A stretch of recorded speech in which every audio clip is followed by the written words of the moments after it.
کہ بندہ مومن اپنی زبان کو قابو میں رکھے۔ ایک بندہ مومن کو یہ چاہیے کہ وہ اپنی زبان کی حفاظت کرے، اس لیے کہ زبان کی بے حفاظتی یہ انسان کو جہنم میں پہنچا دیتی ہے۔ آدمی زبان سے ایسا جملہ کہتا ہے جس کی وجہ سے وہ جنت کے قریب ہو جاتا ہے، اور آدمی زبان سے ایسا جملہ کہتا ہے کہ جس کی وجہ سے جہنم کے قریب ہو جاتا ہے۔ روایت میں آتا ہے انسان اسے ہلکا سمجھتا ہے لیکن وہ جملہ اسے جہنم کے قریب کر دیتا ہے۔ انسان اسے ہلکا سمجھتا ہے لیکن وہ جملہ اسے جنت کے قریب کر دیتا ہے۔ اسی لیے ہم اپنی زبان سے کیا کہہ رہے ہیں اس پر ہمیں غور کرنا چاہیے۔ اسی لیے اپنے نفس کا محاسبہ ہے کہ اپنے نفس کا محاسبہ کیا کرو کہ میری زبان سے کئی ایسا جملہ تو نہیں نکل گیا جس جملے کی وجہ سے اللہ ناراض ہوتے ہو۔ یہ بہت سوچنے کی چیز ہے۔ جب عقبہ بن عامر نے نبی علیہ السلام سے فرمایا من نجا یا رسول اللہ، ترمذی کی حدیث ہے، اے اللہ کے نبی علیہ السلام نجات کائے میں ہے؟ تو آپ نے انہیں 3 باتیں ارشاد فرمائی۔ ان 3 باتوں میں سے سب سے پہلی بات یہ تھی املک علیک لسانک، اپنی زبان کو قابو میں رکھا کر۔ پھر فرمایا ولیسعک بیتک، تیرا گھر تیرے لیے کافی ہو۔ اور تیسری نصیحت ایسی ہے جو ہر مومن اپنے دل پر لکھ کے رکھے۔ آپ نے فرمایا وابکی علی خطیئتک، اپنے گناہوں پر رویا کرو۔ اپنی ماضی کی زندگی دیکھ کر روتے رہنا تو پہلی چیز ہے زبان کی حفاظت۔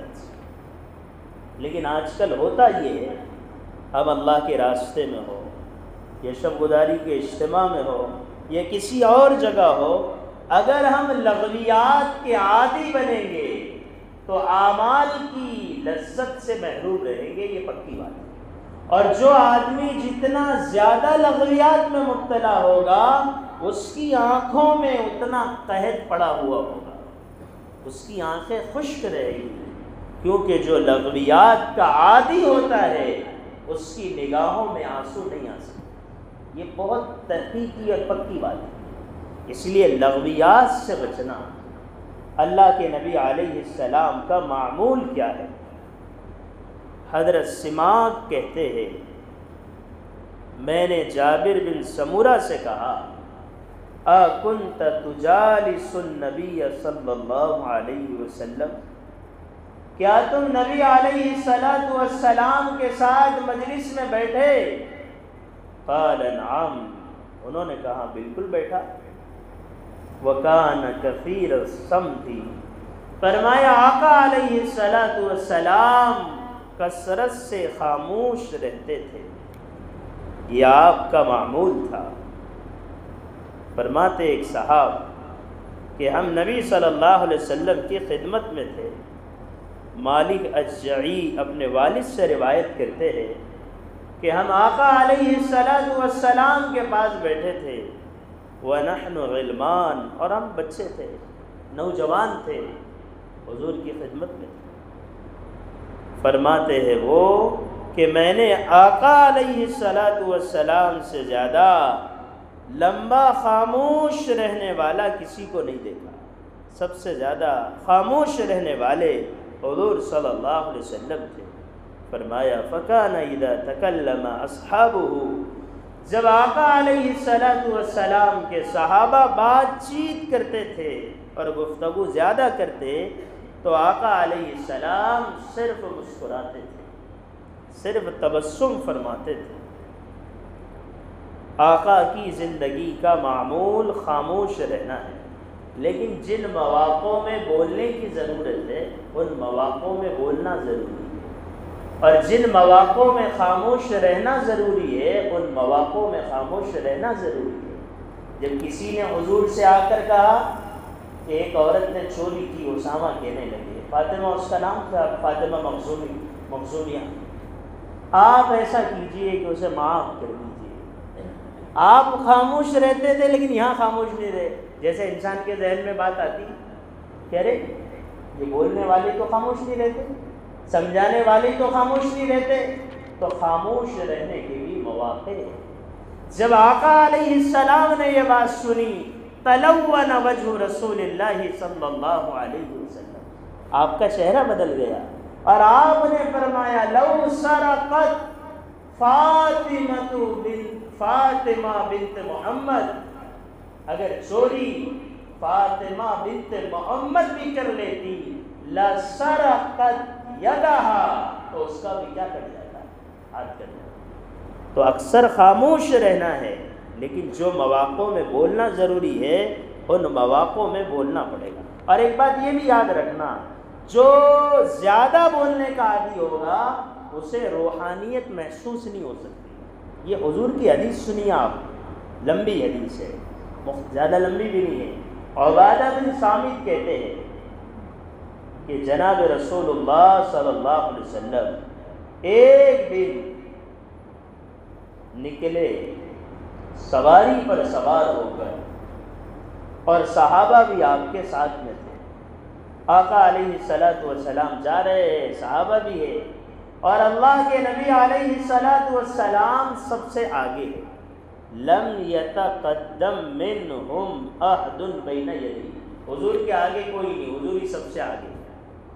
فقال معاذ بن جبل، معاذ بن جبل نے کہا یا رسول اللہ اسأل اللہ، میں اللہ سے یہ سوال کرتا ہوں ان یجعل یومنا قبل یومک، کہ اللہ ہماری موت کے دن کو آپ کی موت کے دن سے پہلے بنائے، یعنی آپ کی موت بعد میں آئے اور ہماری موت، آپ کی موت بعد میں آئے اور ہماری موت پہلے آئے۔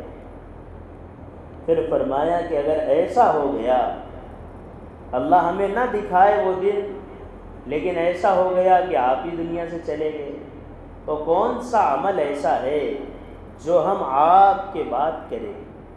کون سا عمل ایسا ہے جو ہم آپ کے بعد کریں؟ پھر یہ صحابی کہتے ہیں میں نے خود حضور سے کہہ دیا الجہاد فی سبیل اللہ، اللہ کے راستے کا جہاد۔ میں نے کہا اللہ کے رسول، میرے ماں باپ آپ پر قربان ہو، آپ کے دنیا سے جانے کے بعد اللہ کے راستے کا جہاد۔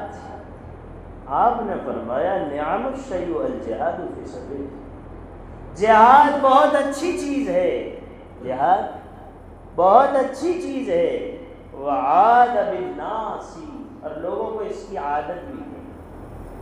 ایک بات یہ بھی یاد رکھنا، جب انسان کی عبادت عادت بن جاتی ہے تو اسے اپنے نفس کا محاسبہ کرنا ضروری ہو جاتا ہے۔ یہ عادت ہے، ہر ہفتے شب گزاری میں آتے ہیں، تو کیا ترقی ہے، کیا تنزل ہے، اس کی تحقیق کرنی چاہیے، نہیں تو بس عادت بن گئی ہے ہماری۔ عادت عبادت کے ساتھ، عادت غفلت کے ساتھ، عبادت غفلت کے ساتھ نہیں۔ جن لوگوں کی صرف نماز کی عادت بنے گی وہ نماز میں غافل رہیں گے، کچھ نماز سے غافل ہے، کچھ نماز میں غافل ہے، لیکن عادت اگر فکر کے ساتھ ہے، غفلت کے ساتھ نہیں ہے، تو پھر آدمی میں ترقی ہوتی ہے۔ آپ نے فرمایا عاد بالناس، لوگوں کو اس کی عادت بھی ہے، لیکن نفس پر قابو پانے والی چیز کوئی اور ہے۔ تو صحابی نے خود فرمایا الصیام والصدقہ، اے اللہ کے نبی صلی اللہ علیہ وسلم روزہ اور صدقہ۔ حضور نے فرمایا روزہ بھی اچھی چیز ہے اور صدقہ بھی اچھی چیز ہے، اور لوگوں کو اس کی عادت بھی ہے، لیکن نفس پر قابو پانے والی چیز کوئی اور ہے۔ حضرت معاذ رضی اللہ عنہ نے سارے خیر کے کام گنا دیے جو ان کے ذہن میں اس وقت تھے۔ فذکر معاذ کل خیر، معاذ رضی اللہ عنہ نے ہر خیر سنا دیا۔ روایت ہے یعلمہ، جو کچھ وہ جانتے تھے، لیکن کل ذلک یقول رسول اللہ صلی اللہ علیہ وسلم، ہر ایک کے جواب میں آقا علیہ الصلوۃ والسلام بس ایک ہی بات کہتے ہیں وعاد بالناس، لوگوں کو اس کی عادت ہے، لیکن قابو پانے والا نفس پر وہ کوئی اور عمل ہے۔ معاذ انہوں نے کہا اللہ کے رسول صلی اللہ علیہ وسلم، لوگوں کو عادت بھی ہے ان چیزوں کی جو میں نے ذکر کیا، کون سی چیز ہے جو نفس پر نفس کو قابو میں رکھنے والی ہے؟ وہ کیا ہے؟ آپ سے جب انہوں نے پوچھا فَأَشَارَ رسول اللہ صلی اللہ علیہ وسلم، تو اللہ کے نبی علیہ السلام نے اشارے سے زبان کی طرف اشارہ کیا۔ آپ نے فرمایا یہ ہے جو نفس کو قابو میں رکھنے والی ہے، اس کی حفاظت کرو، بات کرو تو بس خیر کی بات کرو، بات کرو تو کیا کی کرو؟ خیر کی بات کرو۔ حضرت معاذ کی زبان سے جملہ نکلا وَهَلْ نُؤَاخَذُ بِمَا تَكَلَّمَتْ أَلْسِنَتُنَا، اے اللہ کے نبی علیہ السلام، یہ جو زبان سے کلمات نکلتے ہیں کہ ان پر بھی ہمارا مواخذہ ہوگا، ان پر بھی ہماری پکڑ ہوگی؟